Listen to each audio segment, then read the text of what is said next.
Independent presidential candidate Ralph Nader says Washington is simply corporate-owned territory. Nader is running for president to try to change that for middle-class Americans, and he joins me now from Washington. Thanks for being here, Ralph. Thank you, Lou. We're watching quite a spectacle between the two primary parties, the Republican and Democratic parties.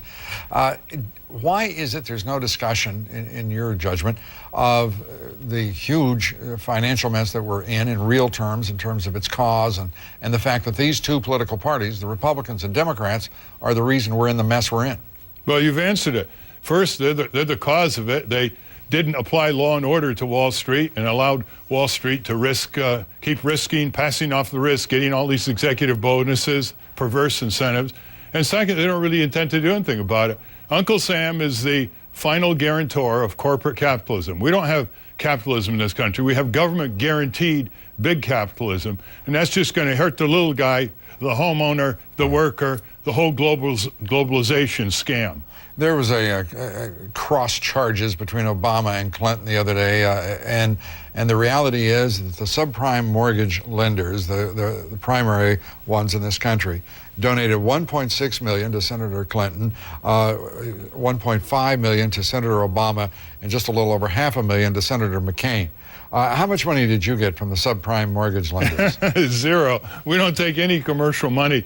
Contributions come into our website, votenader.org, from individual Americans around the country, just the way our volunteers come to ask to help us in our 50-state campaign. We're between 5% and 6% in the polls now, according to the first poll. So we hope to push it to a three-way race, if possible, and get on those presidential debates. And the whole corporate globalization issue is really mealy-mouthed rhetoric.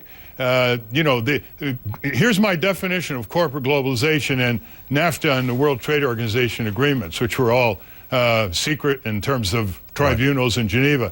They open doors between countries in order to create trapdoors. Exactly. Like all those contaminated products coming in from China in your medicines, contaminated seafood, defective tires, no regulation, no Food and Drug Administration inspection of this factory that's already sent that blood thinner, that's destroyed over 20 American lives. The big issues, investment in public infrastructure. We need, at least by the estimates of the Civil Engineers Association, $1.6 trillion just to maintain our public infrastructure. We have a public education crisis it is urgent, it's immediate, it is not something that can wait for the next 5 years of No Child Left Behind. We have $2 billion in lobbying money being spent in Washington, D.C.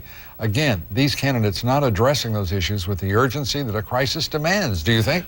That's why our candidacy is in the field, going into 50 states. I mean, look, the big money is going into the military-industrial complex. That's half of the federal government's operating expenditures now. And there's no more Soviet Union. Eisenhower was right to warn about it.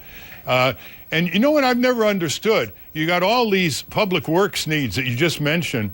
I hope that a lot of these construction companies, these labor unions, who would get all of these jobs, good-paying jobs, repairing sewage treatment systems, drinking water systems, libraries, schools, clinics, you name it, and they can't be exported to China. You think they'd create a major lobby here to push for the ending of this boondoggle in Iraq that's costing $14 million an hour, 24 hours a day, that can be put back in communities in this country? And that website, one more time. That website is votenader.org. Whether or not you vote for us or not, whether you want to volunteer or contribute money to our campaign, it's going to show a view of the presidential campaign all the way to November that you're not going to see on the other candidates' websites, Ralph, and you're going to see issues. You're not fooling us for a moment. You want our votes and you want our money. Exactly. Okay. Exactly. Clean politics, Lou. There you go. That's overdue. Thanks. Ralph Nader, independent candidate for president. Up next, the mayor of Detroit facing felony charges. The question now is whether he will resign. And Barack Obama's pastor, that problem just isn't going away, in part thanks to Senator Obama. I'll be talking with three of the best political analysts in the country. Stay with us. We're coming right back.